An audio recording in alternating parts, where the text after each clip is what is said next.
शहिदल्लाहु अन्नहु ला इलाहा इल्लहु, कि अल्लाह ताला इस बात का गवाह है कि उसके सिवा कोई भी इबादत के लायक नहीं।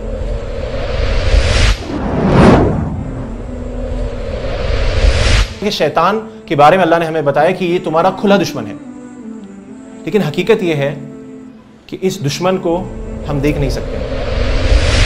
अब वो क्या करता है?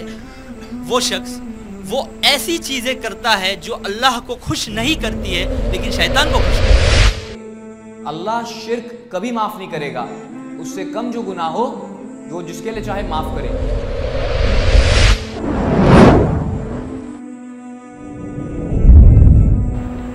अब पॉल जो कुछ भी बोलता है वही ईसाइयत उन लोगों के लिए समझी जाती है।